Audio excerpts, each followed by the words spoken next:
औज़ुबिल्लाहिमिनश्शैतानिर्रजीम बिस्मिल्लाहिर्रहमानिर्रहीम। महताब हैदर एक नए एपिसोड के साथ आपकी खिदमत में हाजिर है और आज हमने रिक्वेस्ट की है governor state bank of Pakistan doctor राज़ा बाक़िर साहब से कि वो हमारे पास आएँ और हम उनसे ओवरऑल जो इकॉनमी की सिचुएशन है उसके ऊपर भी और जो स्टेट बैंक ने ख़ासकर कोविड के बाद जो स्टेट बैंक का रोल है उसके बारे में भी गुफ्तगू करें। डॉक्टर साहब थैंक यू वेरी मच, आपने मुझे टाइम दिया। डॉक्टर साहब एक ओवरऑल अगर इकोनॉमिक पर्सपेक्टिव को देखा जाए तो आप क्या समझते हैं कि क्या इकॉनमी कोविड के बाद रिवाइवल की उस पोजीशन में आ चुकी है? स्टेट बैंक का इसके बारे में क्या मौक़िफ़ है? बिस्मिल्लाहिर्रहमानिर्रहीम। अस्सलाम वालेकुम महताब भाई, बड़ी ख़ुशी की हमारे लिए आज बात है कि आपके साथ इस गुफ्तगू में हम मौजूद हैं।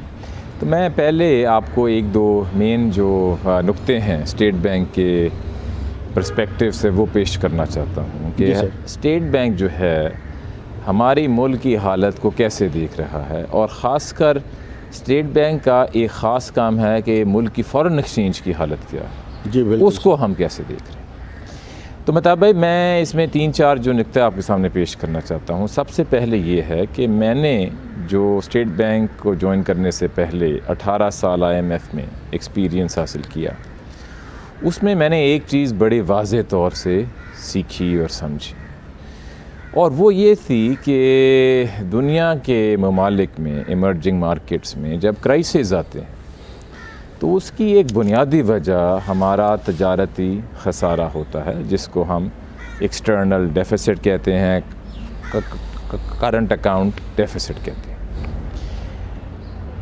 आप पिछले 40-50 सालों की IMF की हिस्ट्री, वर्ल्ड हिस्ट्री देख लें कि जहाँ जहाँ ये करंट अकाउंट डेफिसिट ज़्यादा हुआ उस मुल्क में क्राइसिस आया, चाहे फ़ौरन ना आया हो, चाहे कुछ महीनों में या कुछ साल में आ गया। अब मैं जो बात अर्ज़ करना चाहता हूँ, फिर मैं आपके सवाल पे भी आऊँगा, वो ये है कि हमारे मुल्क में करंट अकाउंट डेफिसिट जो था तकरीबन 19 बिलियन डॉलर का था 2018 में, और इस फिस्कल ईयर में वो करंट अकाउंट डेफिसिट जो है अब सरप्लस में अभी तक चल रहा है। ठीक है सर। तो सबसे पहली जो मैं चीज़ अर्ज़ करना चाहता हूँ वो ये है कि सारे तजर्बे का एक जो नतीजा मेरा ये था कि करंट अकाउंट डेफिसिट की वजह से आगे क्राइसिस आते हैं। तो पाकिस्तान ने उस करंट अकाउंट डेफिसिट को एक सरप्लस में कन्वर्ट किया और अब जो इससे मिलता जुलता दूसरा नुक्ता है वो ये है कि हमने जो इसको एक सरप्लस में कन्वर्ट किया जिसकी वजह से अब हमारे इकॉनमी की जो वल्नरेबिलिटी थी वो ख़त्म हुई, उसको हमने एक इंस्टीट्यूशनल रिफॉर्म से किया। ठीक है। हमने उसको कोई बैंडेड लगा के या कोई स्टॉप गैप मेजर लगा के या कोई आर्जी तौर पे नहीं किया। वो क्या इंस्टीट्यूशनल रिफॉर्म है? वो ये है कि हमारा जो एक्सचेंज रेट का सिस्टम है उसको हमने तब्दील कर दिया। ठीक है सर। ये पहले एक ऐसा सिस्टम था कि इसको फिक्स्ड रखा जाता था, कोई ये फ़ैसला कर लेता था कि रेट का क्या रेट होना चाहिए और फिर उस पर पकड़ के रखते थे, और अगर उस रेट पे हमारा तजारती खसारा हो यानी कि मार्केट में डॉलर का गैप हो तो वो स्टेट बैंक को अपने ख़जाने से भरना पड़ता था, जिसका नतीजा ये निकलता था कि वो जो हमारा ख़जाना है, हमारे जो रिज़र्व्स हैं वो कम होते जाते थे और कम होते होते ये सूरत हाल खड़ी होती थी कि हमें IMF के पास जाना पड़ता था। अब एक मिनट मैं जो आपको अर्ज़ करना चाहता हूँ वो ये है कि हमने अपने एक्सचेंज रेट को मार्केट बेस्ड बनाया कि इसको एक मसनूई लेवल पे ये ना रहे, लेकिन जो सप्लाई और डिमांड के साथ ये आए। अब देखें IMF में मेरा ये भी तजर्बा रहा कि मुल्क एक्सचेंज रेट को मार्केट बेस्ड बनाने से घबराते हैं अमूमन, और इसलिए घबराते हैं क्योंकि जब आप इसको फ्लोट करते हैं तो आपको इल्म नहीं होता कि भाई ये कहाँ जाके खड़ा होएगा। और आपको याद होगा कि जब जून 2019 में हमने इसको मार्केट बेस्ड बनाया तो तब बहुत सारे लोग परेशान थे कि भाई डॉलर को खुला छोड़ा तो ये तो आसमान तक पहुंच जाएगा, ये कहाँ रुकेगा। आप कैसे हमें यकीन दिला सकते हैं कि ये फ्री फॉल में नहीं जाएगा। सही है। तो अब मैं जो अर्ज़ करना चाहता हूँ वो ये है कि हमने जो इंस्टीट्यूशनल रिफॉर्म किया तकरीबन 162-163 पे ये था जून में जब हमने इसको फ्लोट किया। बिल्कुल ठीक है। और फ्लोट करने के बाद मेहताब भाई ये कमज़ोर नहीं हुआ बल्कि ये मुस्तहकम हुआ, और कोविड से पहले ये मुस्तहकम होते होते 154 पे आ गया। तो जिसकी वजह से घबराहट थी और जिसमें कोई जेन्युइन रीजंस हैं घबराहट के, 97 में एशियन फाइनेंशियल क्राइसिस आया, थाईलैंड के एक्सचेंज रेट फ्लोट किया गया, तो वो कहाँ से कहाँ चला गया। ठीक है सर। और ममालिक में जब फ्लोट किया गया तो ये ऐसा भी एक्सपीरियंस हुआ कि एक्सचेंज रेट गिर गया, लेकिन हमारे एक्सपीरियंस में ये मुस्तहकम हुआ। अब कोविड में तब तक जब ये मुस्तहकम हुआ, अब एक हमने करंट अकाउंट डेफिसिट को कम किया, उसको इंस्टीट्यूशनल रिफॉर्म से किया। अब जो इस इंस्टीट्यूशनल रिफॉर्म का सबसे बड़ा इम्तिहान आ सकता था वो कोविड की शक्ल में हमारे सामने आ गया कि जिस तरह दुनिया के माहिर माशियात ने, IMF ने, वर्ल्ड बैंक ने कहा है कि ये वर्ल्ड वॉर 2 के बाद सबसे बड़ा फाइनेंशियल क्राइसिस आया। तो अगर एक नई एक्सचेंज रेट रजीम का कोई इम्तिहान हो सकता था मेहताब भाई, तो वो ये कोविड आ गया। अब आप सोचें कि एक तो इस इम्तिहान से हम कैसे गुजरे, और इसमें मैं आपके नाजरीन को ये बताना चाहता हूँ कि अगर आप पाकिस्तानी रुपए की परफॉर्मेंस को कंपेयर करें बाकी इमर्जिंग मार्केट्स की परफॉर्मेंस से कि जब से कोविड आया और आज तक, तो आप ये देखेंगे कि मसलन टर्की का एक्सचेंज रेट देख लें, वो कोई 20-25% गिर चुका है पिछले जनवरी के मुताबिक में। अगर आप रशियन रूबल को देख लें, वो तकरीबन कोई 20% गिर चुका होगा। अगर आप साउथ अफ्रीकन रैंड को देखें, ब्राज़ीलियन रियाल को देखें, तो आप देखेंगे कि 15 से 25% तक ये करेंसीज गिर चुकी हैं। सही है। पाकिस्तानी रुपया जो सबसे ज़्यादा गिरा वो तकरीबन 8% गिरा, जब ये 154 से कोविड की वजह से 168 तक गया, और आज ये क्या है 159-160 पे ट्रेड कर रहा है। तो मेरी कहने की सिर्फ, अब मैं आपकी तरफ आ रहा हूँ, सिर्फ मकसद ये था कि ये जो इम्तिहान आया मार्केट बेस्ड एक्सचेंज रेट का, इसको हमने एक अच्छे अंदाज से इसमें से हम गुज़रे। और जो सबसे अहम चीज़ है वो ये है कि अगर कोविड जैसे इम्तिहान से ये एक्सचेंज रेट रजीम कामयाब हुई है, तो आइंदा तो कोई छोटे मोटे इम्तिहान आएंगे तो हम उनको भी सह लेंगे। जब इतना बड़ा इम्तिहान सही है सर, हमने एक अच्छी तरह सह लिया। और इसके साथ साथ जो आखिरी बात, तो फिर मैं आपके सवाल पे आना चाहता हूँ कि कोविड के इस इम्तिहान के बावजूद ना सिर्फ एक्सचेंज रेट एक ऑर्डरली तरीके से रहा, इमर्जिंग मार्केट्स के जो है एक्सपीरियंस उनके मुताबिक रहा, बहुत सारी इमर्जिंग मार्केट्स से कम गिरा। इसके साथ साथ मेहताब भाई हमने अपने रिज़र्व्स कोविड के बावजूद बढ़ाए।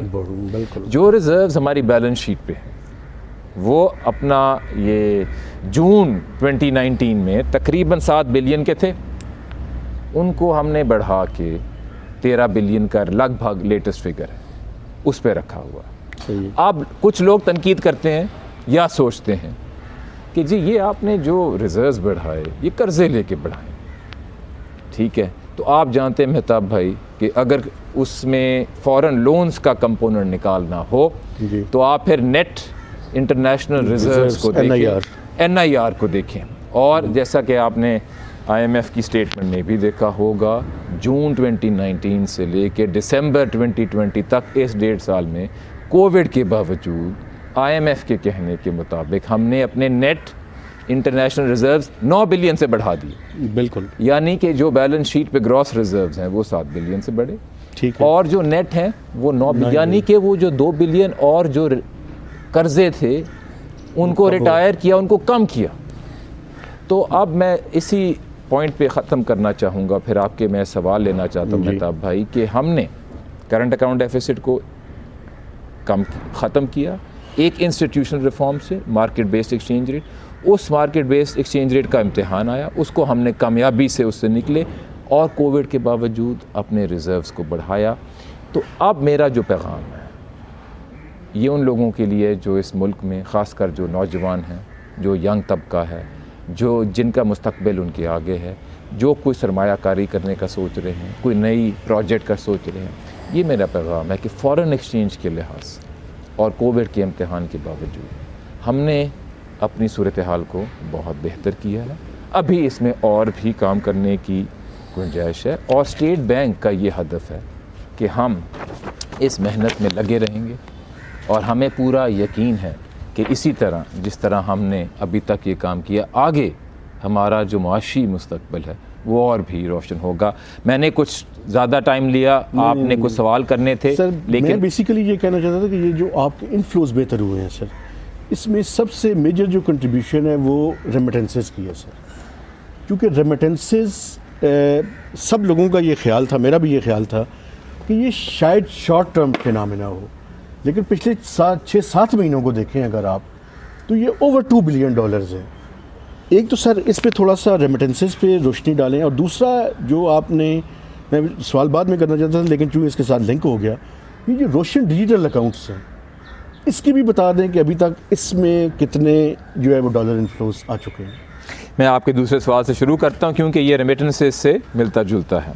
देखें, रोशन डिजिटल अकाउंट्स जो है, सबसे पहले तो मैं बहुत ही जल्दी से आपके नाज़रीन को ये बता दूँ कि प्राइम मिनिस्टर साहब की एक विज़न थी कि हमारे कौम का जो एक बहुत अहम असासा हमारे बैरून मुल्क पाकिस्तानी हैं, और ये बाहर अपनी मेहनत से हमारे मुल्क का जो नाम है उसको रोशन करते हैं।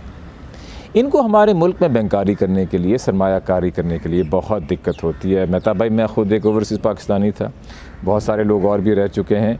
आपको इल्म है कि यहाँ अगर आप रह रहे हों, बैंक अकाउंट खोलना कितना मुश्किल है, तो बैरून मुल्क तो आप बैठे हों तो वो तकरीबन इम्पॉसिबल है। बिल्कुल सही है। तो उनकी ये विज़न थी कि कोई हम ऐसा रास्ता निकालें कि उनके लिए हमारी यहाँ बैंकारी करना और सरमायाकारी करना आसान है। ठीक है सर। तो इसके लिए जो हमने रास्ता निकाला मेहता पर, वो ये कि 3 चीज़ें की जो पहले तारीख़ में नहीं हुई। पहली चीज़ ये कि आज का ज़माना है डिजिटल रेवोल्यूशन का और टेक्नोलॉजी का, उसको अपनाते हुए हमने ये मुमकिन किया कि हमारे कमर्शियल बैंक्स ओवरसीज़ पाकिस्तान को डिजिटली ऑन बोर्ड करेंगे, बग़ैर किसी दफ्तर जाए, बग़ैर किसी एम्बेसी, बग़ैर किसी काउंसलर जाए, और वीडियो पे सारी अपनी जो customer due diligence, KYC, know your customer सब करें। तो पहली हमने ये रेगुलेटरी फ्रेमवर्क खड़ा किया। दूसरी चीज़ ये की, और ये एक बहुत अहम चीज़ है मतलब, बिल्कुल ठीक है सर, वो ये की कि इन अकाउंट्स को रिपैट्रिएबल बनाया, यानी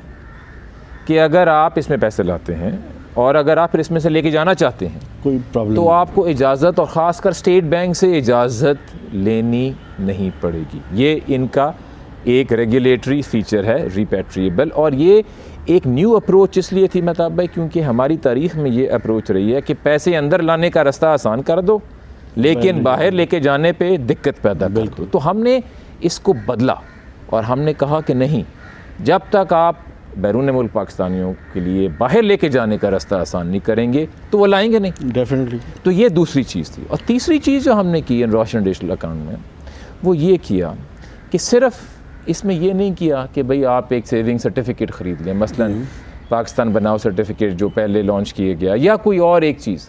हमने ये फ़ैसला किया कि इस रोशन डिजिटल अकाउंट के ज़रिए एक लाइफस्टाइल बैंकिंग प्रोडक्ट्स आपके लिए बैरून मुल्क पाकिस्तानों के लिए मुयस्सर होंगी। वो क्या हैं? बिल की अदायगी। जी सर। आप अगर बाहर नौजवान हैं, पढ़ रहे हैं, काम कर रहे हैं, आपने अपने वालिदैन का बिजली का बिल अदा करना है, आप बाहर बैठ के अपने रोशन डिजिटल अकाउंट से कर सकते हैं। ठीक है सर। ई-कॉमर्स कर सकते हैं। सही है। आप इस्लामिक नया पाकिस्तान सर्टिफिकेट पहली दफ़ा शरिया कंप्लाइंट, जी सर, सेविंग सर्टिफिकेट, उसमें इन्वेस्ट कर सकते हैं जिसमें रिटर्न बहुत अच्छी है, डॉलर में भी और रुपए में भी। और आप इसी रोशन डिजिटल अकाउंट के ज़रिए स्टॉक मार्केट में इन्वेस्ट कर सकते हैं और आप रियल एस्टेट ख़रीद सकते हैं। ठीक है सर। इन सारी चीज़ों का हमने ये लाइफस्टाइल बैंकिंग प्रोडक्ट्स का अब क्योंकि ये 3 चीज़ें FATF से कंप्लाइंट है सर। ये देखें, इंटरनेशनल बैंकिंग की जदीद सब रेगुलेशन से कंप्लायंट है, इसमें रिलैक्सेशन कोई नहीं है। इसमें विजन ये है कि डिजिटली आप फाइनेंशियल सर्विसेज को प्रोवाइड करें। आप तो देखें दुनिया में डिजिटल बैंक खड़े हो गए हैं। Definitely sir. यानी कि इमारत है ही नहीं और एक बैंक खड़ा हो गया। के बाद तो बिल्कुल सर, बिल्कुल। तो अगर वो हो सकता है तो ये भी बिल्कुल उसके साथ साथ ही हुआ। लेकिन जो मैं बात अर्ज़ करना चाहता था मेहताब, वो ये है कि इन 3 बुनियादी वजूहात की वजह से ठीक है सर, रोशन डिजिटल अकाउंट में आज तक $500 मिलियन से ज़्यादा आ चुके हैं।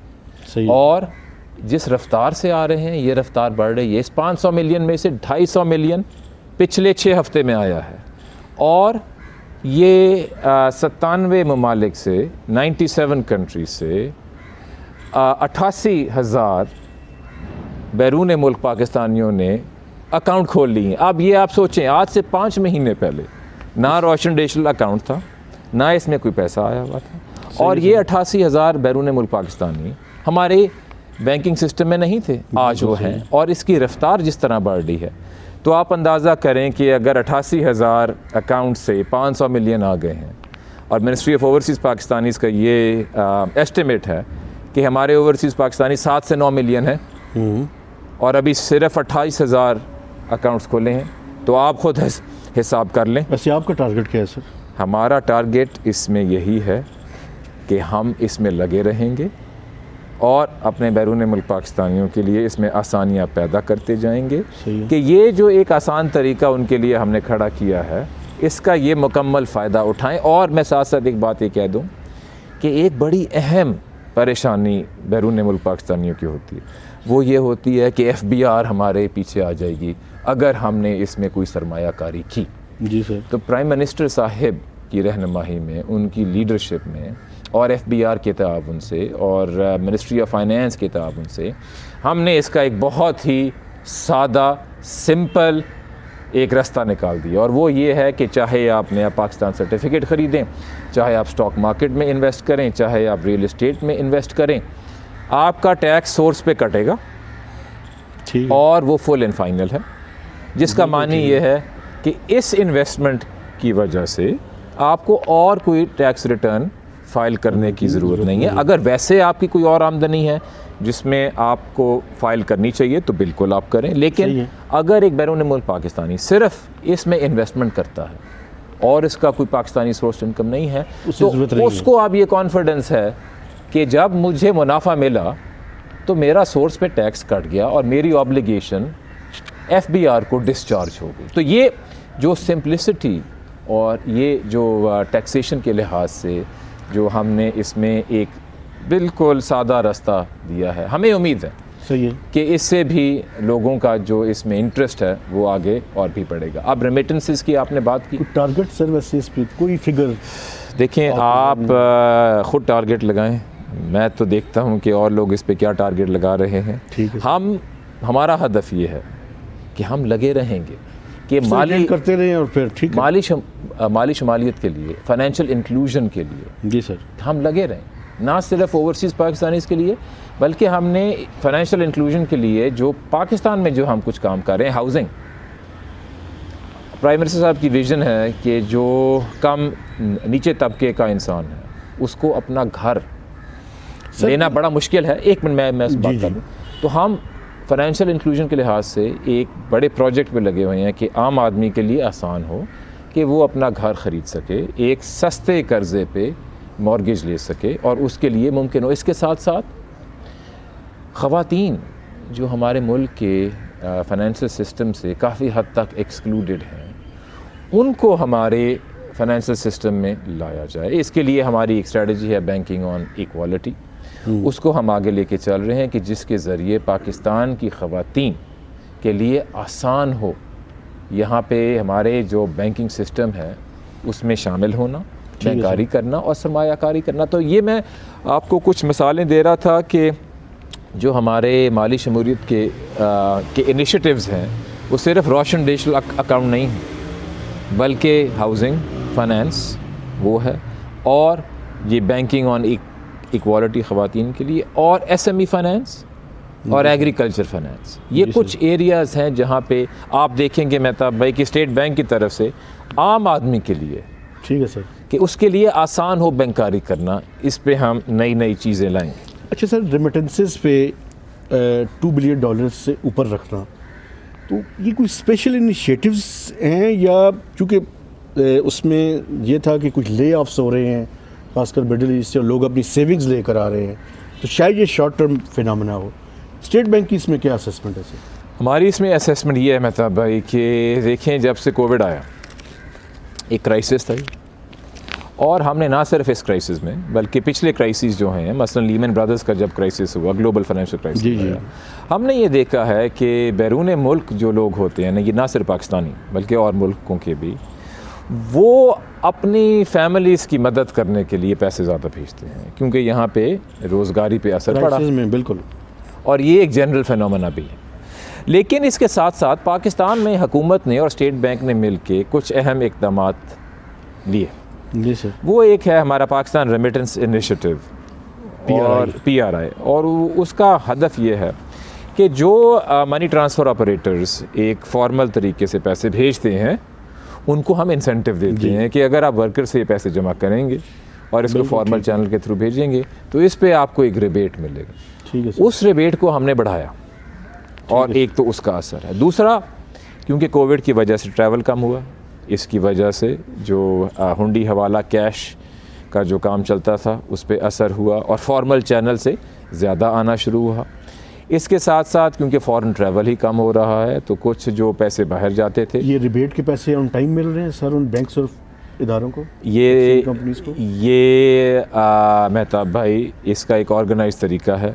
ये मोर और लेस टाइम पे मिलते हैं। ठीक है। और कभी अगर जमा हो जाते हैं तो हम बैंकों के बिहाफ पे मिनिस्ट्री ऑफ फाइनेंस को रिप्रेजेंटेशन करके वहाँ से इनको रिफ़ंड भी दे देते हैं। लेकिन मैं कहना ये चाहूँगा, बड़ी अहम चीज़ वो ये है कि कोविड की वजह से अगर हुंडी हवाला और तरीक़ों से पैसे भेजना मुश्किल हो गया है और अगर एक इंसान एक नए रास्ते पे आता है तो ये ह्यूमन नेचर है कि फिर वो उस रास्ते पे स्टिक करता है, चलता रहता है। और हमें काफ़ी उम्मीद है कि इसमें एक परमानेंट शिफ्ट आई है और इसी के ऊपर फिर हम रोशन डिजिटल अकाउंट लाए कि आप ना सिर्फ फॉर्मल चैनल के थ्रू भेजें, अगर आप रोशन अकाउंट खोलेंगे तो ना सिर्फ आप भेज सकते हैं, आप बल्कि इससे सरमायाकारी भी कर सकते हैं। आप नया पाकिस्तान सर्टिफिकेट ख़रीद सकते हैं, आप डॉलर में रिटर्न ले सकते हैं, आप रुपये में रिटर्न ले सकते हैं। तो भाई एक चीज़ जो हमने अभी तक उस पर गुफ्तगू नहीं की लेकिन मेरे ख़्याल से वो बहुत अहम है जिस पे मैं आना चाहूँगा, और वो ये है कि हमारा मुल्क कोविड से कैसे गुज़रा और इसमें स्टेट बैंक ने क्या इक़दाम लिए, क्योंकि हमने कुछ ऐसे स्टेप्स लिए। एक इजाज़त दे दें जी, क्योंकि वो बड़ा रेलिवेंट क्वेश्चन है और मैं ज़रूर पूछना चाहता हूँ। और IMF पर जाने से पहले सर, ये आपने शुरू में कहा कि करंट अकाउंट को डेफिसिट से सरप्लस में आपने कन्वर्ट किया, और उससे पहले आपने बताया था कि स्टेट बैंक आर्टिफिशियली मैनेज कर रहा था। तो पिछले 3-4 सालों में जब इसको आर्टिफिशियली मैनेज किया गया तो स्टेट बैंक को कितनी कीमत उसकी अदा करनी पड़ी? कुछ लोग $9 बिलियन कहते हैं, कुछ $8 बिलियन कहते हैं। तो आप ये बताएं कि स्टेट बैंक को वो जो आर्टिफिशियली मैनेज किया गया उसमें कितने रिजर्व्स जो है वो झोंकने पड़े? मतलब भाई, ये हमारी तारीख़ का एक बहुत ही मुश्किल मरहला है जिससे ये मुल्क बार बार गुज़रता रहा है, और ये कोई इस दफ़ा के क्राइसिस में नहीं हुआ। हर IMF के प्रोग्राम से पहले अगर आप हमारे रिज़र्व्स को देखें तो वो गिर रहे थे, और IMF प्रोग्राम का सबसे जो एक लीडिंग इंडिकेटर है वो यही है कि आपके रिज़र्व्स कितने गिर रहे। इसमें बार बार, एक दफ़ा नहीं, बार बार बिलियंस ऑफ डॉलर्स जो हैं वो खर्चे गए हैं, इसीलिए कि जो एक एक्सचेंज रेट मसनूई लेवल पे है उसको बचाया जाए। और अब मैं आपसे ये गुजारिश करूँगा कि इसको हम सिर्फ एक्सचेंज रेट और रिज़र्व्स के कॉन्टेक्स्ट में ना सोचें, हम ये सोचें कि भाई एक्सचेंज रेट जो है आपकी जो एक्सपोर्ट्स की कीमत है उसको अफेक्ट करता है। क्या हम ये चाहते हैं कि हमारा मुल्क एक ऐसा मुल्क हो कि जो हमारे एक्सपोर्टर्स हैं उनको बाहर के ममालिक में कम्पीट करना मुश्किल हो? क्या हम ये चाहते हैं कि हम यहाँ पे चीज़ें ख़ुद बनाने के बजाय इंपोर्ट करें? और आप जानते हैं कि जब इसको एक मसनूई लेवल पे रखा गया था तो हर किस्म की चीज़ इस मुल्क में सस्ती थी और आती थी, इंपोर्ट हो रही थी। और हमारे जो सरमायाकार हैं, हमारे जो एंटरप्रेन्योर्स हैं, उनमें ये सलाहियत है कि वो यहाँ पे जदीद टेक्नोलॉजी के साथ ख़ुद मैन्युफैक्चरिंग कर सकते हैं। ठीक है जी। लेकिन एक्सचेंज रेट ऐसा था कि वो नहीं कर सकते थे। अब मैं ज़रूर आना चाहूँगा मेहताब भाई कोविड के, क्योंकि कोविड के बाद स्टेट बैंक ने बड़े मेजर इनिशिएटिव्स लिए जी। एक तो रोज़गार से लोगों को करने के लिए आपने एक सहूलत दी एंटरप्रेन्योर्स को कि वो आएँ और स्टेट बैंक से जो है वो मदद हासिल करें। ओवरऑल जो है सर, इस पे कोविड के बाद स्टेट बैंक ने किस तरह के इंसेंटिव्स दिए कि जिसके नतीजे में इकॉनमी जो है वो रिवाइव हो सके? तभी मैं ये पहले आपके नाजरीन को बताना चाहूँगा कि कोविड जैसा इम्तिहान शायद ही पाकिस्तान की तारीख में कभी ऐसा आया हो। और जब ये इम्तिहान आया तो आप जानते हैं कि इस मुल्क में एक बहुत गैर यकीनी और परेशानी की हालत खड़ी हो गई थी। बड़े बड़े बिजनेसमैन मेहताब भाई, जो कि कभी किसी चीज़ से नहीं घबराते क्योंकि उनके पास पैसा बहुत है, वो स्टेट बैंक में आते थे और उनकी शक्लें ऐसी उतरी हुई होती थी कि वाज़े हो जाता था कि ये बहुत बड़ा क्राइसिस हमारे सामने आके खड़ा हुआ। सबसे पहला जो हमने इसमें इरादा किया वो ये था कि इस क्राइसिस को रिस्पॉन्स देने के लिए बिज़नेस एज़ यूजुअल नहीं होएगी, हमें नई चीज़ें सोचनी होंगी। और स्टेट बैंक में हमने अपने जो सीनियर अफसरान हैं उनके साथ लगातार मीटिंग्स की कि आप सब को ये डायरेक्शन है कि आप इसको रिस्पॉन्स देने का कोई नया तरीका, कोई नए मेजर सोचें और आप इस लिहाज से सोचें कि अगर वो हमने अपनाए तो ठीक है, लेकिन अगर ना भी अपनाए तो उसमें कोई हर्ज नहीं है।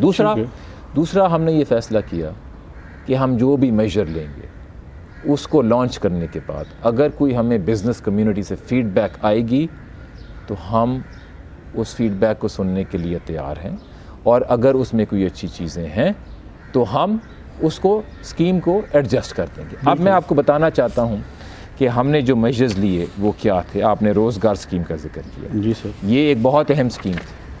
वो स्कीम ये थी कि जो भी बिज़नेस अगर अपने एम्प्लॉइज़ को जी सर 3 महीने और फिर हमने इसको 6 महीने तक बढ़ाया, जी सर, उनके रोज़गार को बरकरार रखेगा जी सर, तो उसको स्टेट बैंक बैंकों के थ्रू एक सस्ता कर्जा देगा जी कि सर, वो अपने एम्प्लॉइज़ की तनख्वाहें अदा कर दे। ठीक है सर। और इसमें मतलब भाई तकरीबन 240 अरब रुपए जो हैं डिसबर्स वो बैंकों ने दिए हैं, और इसलिए दिए हैं कि इससे रोज़गार बचे। और मैं आपको बताना चाहूँगा एंटिटीज़ को दिए हैं सर, मैं वो भी आपको बता देता हूँ, लेकिन जो उससे भी अहम चीज़ मैं आपको बताना चाहता हूँ, इसमें से जो 50% एंटिटीज़ हैं जी सर, वो SMEs हैं, स्मॉल एंड मीडियम एंटरप्राइजेज़। और अगर आप इसकी डेफिनेशन थोड़ी सी बढ़ा दें कि इसमें जो छोटी बिजनेसेस हैं जिनका 2 अरब रुपए से कम एनुअल टर्नओवर है, तो 80% जो इसके बेनिफिशरीज़ हैं वो ये SMEs और स्मॉल कॉर्पोरेट्स। ठीक है। अब इसके साथ साथ मेहताब भाई एक जो और बहुत अहम मसला खड़ा हुआ था वो ये था कि कोविड से पहले जो लोगों ने कर्ज़े लिए हुए थे उनकी अदायगी आ रही थी। कर्ज़ों में एक होता है प्रिंसिपल और एक होता है मार्कअप। जी जी। हमने अपने बैंक्स के साथ मिल के एक ये प्रोग्राम बनाया, एक वॉलंटरी प्रोग्राम ये बनाया जी सर, कि अगर बैंक के क्लाइंट्स बैंक के पास आएंगे और अपने प्रिंसिपल की अदायगी में 1 साल तक उसको आगे लेके जाना चाहेंगे तो बैंक उसको एक अच्छे अंदाज में देखेगा। ठीक है। और इसके तहत 657 बिलियन तकरीबन 660 अरब रुपए जो हैं जी सर, प्रिंसिपल्स के ये डेफर हुए, इनको आगे लेके गए। ठीक है। उसकी वजह ये होती है, ऑफ कोर्स इतनी बड़े जब क्रंच आए तो लोगों को तो डेफिनेटली चाहिए था। बिल्कुल। और ये बैंक के पास ये डिस्क्रेशन थी कि अगर उनको कहीं शक हो कि उनका क्लाइंट एक्चुअली टेम्पररी शॉक नहीं है, परमानेंट शॉक है, और ये इलिक्विडिटी का मसला नहीं है, सॉल्वेंसी का मसला है, तो बैंक ये भी फैसला कर सकता है कि ना करे। ठीक है। हमने क्या किया, हमने वीकली बैंकों से रिपोर्टें ली कि आपके पास कितने लोग आ रहे हैं, कितनी आप एक्सेप्ट कर रहे हैं और कितनी आप रिजेक्ट कर रहे हैं। ठीक है सर। और इससे मॉरल सवेजन ये हुई कि भाई अगर कोई जेन्युइन वजह है तो फिर आप ना करें, लेकिन अगर कोई नॉर्मल बिजनेसमैन है और ये एक आर्जी क्राइसिस है तो आप लिक्विडिटी का मसला सॉल्वेंसी के मसले में ना कन्वर्ट करें। ठीक है। इसके साथ साथ मार्कअप की रिस्ट्रक्चरिंग में इसके ऊपर 234 अरब रुपए जो हैं वो रिस्ट्रक्चर हुए। ये उस 660 के ऊपर है 234 अरब रुपए जो हैं, ठीक है सर, इसमें हुए। इसके साथ साथ जब कोविड आया तो हस्पतालों में ये बड़ी मुश्किल थी, कोविड की मशीन जी सर। और वेंटिलेटर्स और इस किस्म की चीज़ें इंपोर्ट करने के लिए, और साथ साथ और जो हमारे हस्पताल थे उनको दिक्कत आ रही थी। ठीक है सर। तो हमने एक सस्ते कर्ज़े की रीफाइनेंसिंग स्कीम निकाली कि जिसके ज़रिए अब तक 10 अरब रुपए जो हैं स्टेट बैंक ने दिए हैं ठीक है कि हस्पताल बने और लोगों का इलाज हो सके, ख़ासकर जो लोग इस वबा की वजह से जिनको हस्पताल जाना पड़ता है। ठीक और है आखिर में मेहताब भाई, मार्च 2020 में हमने एक स्कीम निकाली जिसका नाम है टर्फ, जी sir. Temporary economic refinance facility. इस स्कीम का बुनियादी हदफ ये था कि कोविड की वजह से लोग जो हैं शायद अपनी इन्वेस्टमेंट की डिसीजन को पोस्टपोन कर दें क्योंकि उनको परेशानियाँ, जाहिर है हम इन्वेस्टर की डिसीजन में तो इंटरफेयर नहीं करना चाहते, ठीक है सर। लेकिन हम चाहते थे कि उसको एक इंसेंटिव दें कि आप अगर अभी करेंगे तो आपके लिए एक फ़ायदा है। और वो फ़ायदा क्या है? जी सर। हमने एक सस्ते कर्ज़े पे रीफाइनेंस फैसिलिटी दी ठीक है जी। और मैक्सिमम एंड यूज़र रेट 5% पे आप 10 साल का टर्म लोन ले सकते हैं। अगर आप मार्च 2021 से पहले अपनी जो इन्वेस्टमेंट कर रहे हैं सही है। उसके लिए जो मशीनरी लेनी है उसकी आप एलसी खोल दें। अब इसमें ये 10 अप्रैल से पहले 30 मार्च 30 2021 से पहले, मार्च के ठीक है। एंड 2021 से पहले एलसी ठीक है। खुलनी है। ठीक है। इसमें 385 बिलियन रुपीस जो है अभी तक अप्रूव सैंक्शन हो हैं, चुके हैं। सैंक्शन हो चुके हैं। अब देखिए मेहताब भाई, इसमें दो सर कोई डिस्बर्स भी हुए हैं? डिस्पर्स भी हैं, उसका भी मैं अभी आपको फिगर दे देता हूँ। लेकिन मैं आपको एक बात बताऊँ, इसमें जो एक बड़ी अहम चीज़ है वो ये है कि नंबर 1 जो क्रेडिट की डिसीजन है जी सर। वो बैंक की है, बिल्कुल ठीक है। उसमें ना हुकूमत ना स्टेट बैंक की इंटरफेरेंस नहीं है। हमारे मुल्क में DFIs होती थी, डेवलपमेंट फाइनेंस जी जी इंस्टीट्यूशन, जी सर। उनका जो उनके मसाइल इसीलिए आए कि उनके क्रेडिट डिसीजन में पॉलिटिकल इंटरफेरेंस होती थी। इसमें कतन वो इंटरफेरेंस नहीं है। बैंक का ये फैसला होता है कि किस प्रोजेक्ट को कर्जा देना है जो वाइबल हो सर। जो वाहेबल हो। हम बैंक को अकाउंटेबल रखते हैं कि उस बैंक ने अपने जो एसेट क्वालिटी है, अपने जो लोन्स की जो उसका पोर्टफोलियो है, उसकी क्वालिटी को बरकरार रखना है। और दूसरी इसमें जो एक बड़ी अहम चीज़ है मेहताब भाई, वो ये है कि ये पैसा तब ही मिलेगा अगर आप इसके ख़िलाफ़ मशीनरी ख़रीदेंगे और एलसी खुलेगी। चाहे आप मशीनरी पाकिस्तान से ख़रीदें, चाहे आप मशीनरी बाहर से मंगवाएं। इसकी वजह और इसका फ़ायदा ये है कि अब्यूज़ जो है वो नहीं हो रही इसकी, वो उसको हमने उसका रास्ता बंद कर दिया है कि आप एलसी खुलेगी तो उसकी बेसिस पे आप। तो अब देखें इस स्कीम के तहत मैं अगर एक और बात कह दूं, हमारे मुल्क में एक्सचेंज रेट को एक मसनूई लेवल पे रखने की वजह से डी इंडस्ट्रियलाइजेशन हुई, इसलिए कि सब के लिए आसान था कि इंपोर्ट कर लें। अब बहुत देर बाद एक इंडस्ट्रियलाइजेशन की लहर आ रही है और करते करते तकरीबन 1% ऑफ GDP से जो हमारा इन्वेस्टमेंट रेट है वो बढ़ जाएगा। और इंशाल्लाह अगले कुछ महीनों में आप देखेंगे कि जो इसका हमारी LSM, हमारी GDP ग्रोथ, हमारी इंडस्ट्रियल सेक्टर की एक्टिविटी, सब पे एक बहुत असर आएगा। तो मैं ये कहना चाहता था कि ये सारे जो स्टेट बैंक ने मेजर्स लिए और जो नई नई चीज़ें की, देखें टर्फ तो पहले नहीं ना हमने की, ठीक है सर। जो प्रिंसिपल लोन की डिफरमेंट, मार्कअप की रिस्ट्रक्चरिंग पहले हमने नहीं की, जो रोज़गार वेजेस की स्कीम पहले हमने नहीं की, इन सब चीज़ों को अगर मिलाएं जी सर तो ये एक 1.5 ट्रिलियन रुपीस की इंजेक्शन आपने किया। अभी तक मैंने जो इंटरेस्ट रेट कम किए उसको फैक्टर इन नहीं किया। वो कितना सर है उसका? हमने 625 बेसिस पॉइंट्स इंटरेस्ट रेट कम किया। ये सर। दुनिया में इमर्जिंग मार्केट्स में अर्जेंटीना के अलावा सबसे ज़्यादा कमी है। और अगर आप उन ममालिक को देखें जिनका कोविड से पहले डबल डिजिट पॉलिसी रेट था, उन ममालिक से में भी सबसे ज़्यादा कमी जो कि स्टेट बैंक ने की। और अगर आप इसको कैलकुलेट करें कि इससे लोगों का इंटरेस्ट एक्सपेंस कितना बचा, तो वो कैलकुलेशन आती है तकरीबन 400 अरब की। तो ये मिल मिला के ये 2 ट्रिलियन के लगभग जो है वो आप हमने लिक्विडिटी जो है सिस्टम में डाली, और वो इसलिए डाली क्योंकि वर्ल्ड वॉर 2 के बाद ये सबसे बड़ा क्राइसिस था, और ये हमारा शुरू से गोल था मेहताब भाई कि इसको रिस्पांस देने के लिए बिज़नेस एज यूजुअल नहीं होएगी, हमें नई चीज़ें सोचनी पड़ेंगी, नई मेजर्स लेने पड़ेंगे और फौरी लेने पड़ेंगे। इसीलिए हमने मार्च से बार बार मेजर्स लिए, और मैं सेपरेटली आपको दिखाऊंगा कितने मेजर्स लिए, और आप अपने नाजरीन को भी वो चार्ट ज़रूर दिखाइएगा सही है सर, जो दिखाता है कि हमने इसमें कितने मेजर्स लिए। सर IMF के प्रोग्राम पे आते हैं सर। एक तो बड़ा अरसे के बाद, यानी तकरीबन फरवरी मार्च के बाद अभी ये प्रोग्राम रिवाइव हुआ है। एक इसके अंदर कन्फ्यूजन है, और वो मेरे ख्याल में आपसे बेहतर कोई भी नहीं है कि मैं उससे बात करूं। वो ये सर कि ये सेकंड रिव्यू से लेके 5th रिव्यू को कंबाइन किया गया है। तो ये अगर 4 रिव्यूज़ को देखें तो $2 बिलियन मिलने चाहिए थे, तो ये $500 मिलियन मिले हैं। क्या प्रोग्राम का साइज़ कम कर दिया गया है या प्रोग्राम का पीरियड एक्सटेंड कर दिया गया है, क्या तय हुआ है?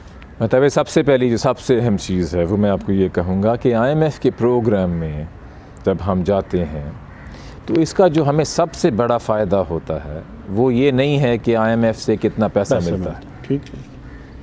उसका जो सबसे बड़ा फ़ायदा है वो ये है कि एक दुनिया को पैगाम जाता है कि एक इंडिपेंडेंट इंस्टीट्यूशन की असेसमेंट के मुताबिक इस मुल्क में जो माशी पॉलिसीज़ हैं, फिस्कल पॉलिसी, मॉनेटरी पॉलिसी और पॉलिसीज़, वो एक अच्छे अंदाज में चल रही हैं जिससे इस मुल्क में बेहतरी होगी। इस सिग्नल की वजह से बाकी क्रेडिटर्स जो हैं, world bank, Asian development bank, private creditors, bilateral creditors, दोबारा उस मुल्क में कर्जे देने शुरू करते हैं। तो सबसे जो अहम चीज़ है कॉन्फिडेंस रिस्टोर होता है, confidence, seal of good house keeping जिसे लोग कहते हैं।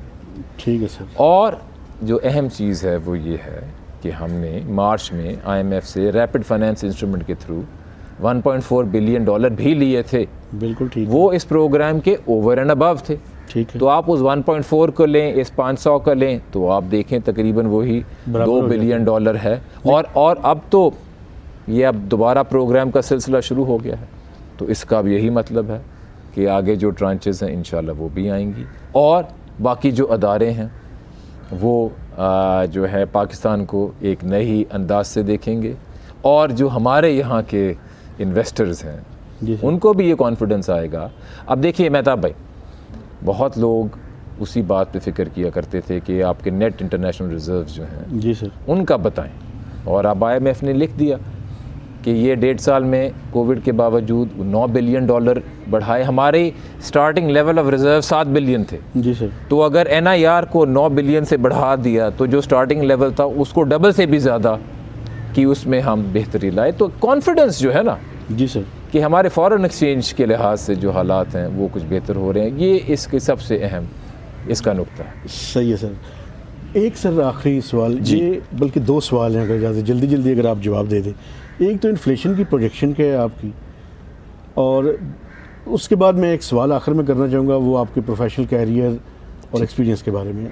इन्फ्लेशन की प्रोजेक्शन चूँकि बड़ी इंपॉर्टेंट है स्टेट बैंक के हवाले से, तो उसके बारे में चूँकि SPI बढ़नी शुरू हो गई है। जी देखिए, हमारी जो इन्फ्लेशन है इसका ज़्यादातर जो इसकी वजह है अभी ये फूड, खाने पीने की चीज़ों की वजह से है, जिसमें कुछ एडमिनिस्ट्रेटिव डिसरप्शंस की वजह से हमें कुछ मुश्किलात आ रही। हमें काफ़ी उम्मीद है कि हुकूमत जो इसमें मेजर्स ले रही है और जिस तरह एडमिनिस्ट्रेटिव साइड पे एक और अच्छी परफॉर्मेंस दिखा रही है, तो ये जो टेम्पररी रुकावटें और किल्लत है ये एड्रेस होएगी। अब देखें, हुकूमत ने आटे को इंपोर्ट भी किया, चीनी को इंपोर्ट भी किया, ये चीज़ें पिछले साल नहीं हुई, और हमें उम्मीद है कि इससे आहिस्ता आहिस्ता फूड प्राइसेस की जो है अभी जो पीछे बढ़ी हैं ये कम होंगी, हमें पूरी उम्मीद है। लेकिन इसमें एक और लॉन्गर टर्म मेजर है, और वो ये है कि हमने अपने मुल्क की जो एग्रीकल्चरल प्रोडक्टिविटी है जी सर, इसको बढ़ाना है। हमने एक तरीका इख्तियार करना है कि इस मुल्क में जिसमें एग्रीकल्चर इतना बड़ा सेक्टर है इसकी प्रोडक्टिविटी को ख़ासकर प्राइवेट सेक्टर को लेके इसको आगे बढ़ाना है। मुझे काफ़ी उम्मीद है कि जिस तरह के हुकूमत मेजर्स ले रही है और जिस तरह आहिस्ता आहिस्ता हमारी माशी हालत बेहतर हो रही है, तो ये महंगाई भी इंशाल्लाह आगे कम होगी। अच्छा सर, आखिर में अपने प्रोफेशनल कैरियर के बारे में और एजुकेशन के बारे में बताएं, क्योंकि पाकिस्तान में यंग जनरेशन डिसअपॉइंटमेंट का शिकार है, तो उनको पता चले कि जो पाकिस्तानीज़ हैं वो दुनिया में एक्सीलेंस भी हासिल कर सकते हैं और डिफरेंस भी क्रिएट कर सकते हैं। थोड़ा सा अपने बारे में बता दीजिए। मेहताब भाई देखें, आपने पहले रोशन डिजिटल अकाउंट्स का पूछ रहे थे जो ओवरसीज़ पाकिस्तानीज़ के लिए हैं। मैं भी एक ओवरसीज़ पाकिस्तानी होता था, लेकिन उससे पहले यहीं रहता था, यहीं तालीम हासिल की, यहीं से पढ़ लिख के बाहर तालीम और हासिल करने के लिए गया। सही है सर। पहले हार्वर्ड यूनिवर्सिटी, उसके बाद वर्ल्ड बैंक में काम किया, उसके बाद मैंने इकोनॉमिक्स में PhD university of California at Berkeley से की। सही है। उसके बाद आईएमएफ के लिए काम किया 18 साल, बहुत ममालिक में काम किया, काफ़ी सारे जो और ममालिक में क्राइसिस होते हैं उनको समझा क्यों होते हैं। बहुत सारे ममालिक के सेंट्रल बैंक के जो प्रेसिडेंट्स और गवर्नर्स होते हैं और मिनिस्टर्स ऑफ फाइनेंस होते हैं, उनके साथ रिलेशनशिप्स डेवलप की। लेकिन एक मेरा ख्वाब था हमेशा, और वो ये था कि अल्लाह ताला कोई मौका दे कि आके वापस अपने मुल्क की खिदमत की जाए और किसी ऐसे एरिया में मौका दे जहाँ पे कुछ एक्सपीरियंस भी हो और जहाँ पे कुछ ये सलाहियत हो कि आप कंट्रीब्यूट करें। सही। तो मैं शुक्रगुज़ार हूँ कि मुझे ये मौका मिला कि वापस आऊँ और अपने मुल्क की खिदमत करूँ। और ना सिर्फ ये, मैं बल्कि एक पैगाम पहुँचाना चाहूँगा उन नौजवान पाकिस्तानियों को जो कि अभी बैरून मुल्क हैं, जो भी ऐसे ख्वाब देखते हैं कि अगर आप में ये सलाहियत हो और आपके पास एक ऐसी अपॉर्चुनिटी आए कि आप अपने मुल्क वापस आएँ और यहाँ पे कुछ काम करें, तो ये एक बहुत अच्छा मौका है। क्योंकि हम देख रहे हैं कि आगे जो हमारे माशी हालात हैं वो बेहतर होंगे। ज़ाहिर है हर चीज़ में थोड़ी सी रिस्क होती है, लेकिन अगर आप और ममालिक को देखें जो आज बहुत तरक्की कर रहे हैं, मसलन आप चीन को देख लें, चीन में बेशुमार ओवरसीज़ चाइनीज़ जो हैं वापस आए। जी सर। क्योंकि उनको कॉन्फिडेंस आया अपने मुल्क में, और अपॉर्चुनिटीज़ भी नज़र आई सर। और मैं आपको ये भी बताना चाहता हूँ कि स्टेट बैंक में हमने बाहर से, स्टेट बैंक के बाहर से सीनियर पोजीशंस पे लोगों को भी लाए हैं। ठीक है। हमारे डिप्टी गवर्नर साहब मुर्तज़ा सैयद साहब, वो भी अमेरिका छोड़ के इस्तीफ़े वगैरह दे के आ गए। फिर हमने एक और डिप्टी गवर्नर साहिबा को रखा, सीमा कामिल, जो प्राइवेट सेक्टर से थी, यूनाइटेड बैंक के थी। जी। तो मैं कहूँगा स्टेट बैंक के लिहाज से भी और मुल्क के लिहाज से भी कि एक बड़ा अच्छा मौका है कि अपने मुल्क की खिदमत की जाए और मिल के मेहनत की जाए कि हमारा जो मुस्तकबिल है उसको हम मिल के रोशन करें। बहुत बहुत शुक्रिया Mehtab sir, thank you very much. एक नए एपिसोड तक मेहताब हैदर को इजाज़त दीजिए और इस उम्मीद के साथ कि आप आइंदा भी गाय बगाए हमें मौका देते रहेंगे ताकि हम आपसे समझ के अपनी स्टोरीज़ को भी बैलेंस कर सकें और पाकिस्तान के आवाम को भी आगाह कर सकें। थैंक यू वेरी मच जी। खुदा हाफिज़। अस्सलाम वालेकुम।